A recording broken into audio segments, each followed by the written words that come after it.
গাজা যুদ্ধ বিধ্বস্ত সেই শহর, যেখানে ধ্বংসস্তূপ আর নিস্তব্ধতার মাঝে জীবন যেন থমকে গিয়েছিল। কিন্তু এবার সেই গাজার দির আল বালাহর বেকারিতে আবার ছড়াচ্ছে রুটির গন্ধ। প্রতিদিন তৈরি হচ্ছে প্রায় 3 লাখ পিটা লোফ। এটি মধ্যপ্রাচ্যের জনপ্রিয় একটি রুটি, যা গোলাকৃতি, পাতলা এবং ভেতরে ফাঁকা থাকে। এই লোভ শুধু রুটি নয়, এটি আশার প্রতীক, একটি ছোট কিন্তু শক্তিশালী প্রমাণ যে ধ্বংসের মাঝেও জীবন আবার ফিরে আসছে।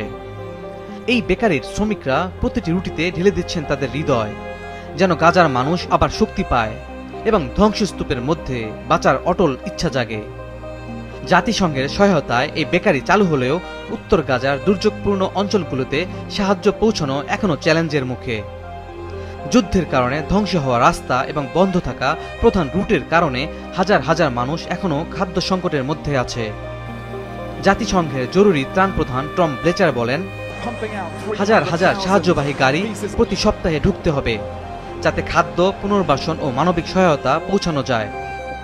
এই ছোট ছোট রুটির মধ্যে লুকানো আছে মানুষের বড় স্বপ্ন। শিশুরা রুটি হাতে হাসছে, পরিবার মিলেমিশে খাবার খাচ্ছে, আর এসব দৃশ্যই গাজার মানুষদের সংগ্রাম ও পুনর্জীবনের গল্পকে বয়ে নিয়ে যাচ্ছে। ধ্বংসস্তূপের মাঝেও তারা আবার নতুন করে গুছিয়ে উঠছে, যুদ্ধের ভয়কে পেছনে ফেলে এগিয়ে যাচ্ছে। আর এই প্রতিটি রুটি যেন ঘোষণা করছে, গাজা ফিরে পাচ্ছে তার হারিয়ে যাওয়া প্রাণ। গাজা আশা করছে এবং গাজার মানুষ পুনর্জীবনের পথে অটলভাবে এগোচ্ছে।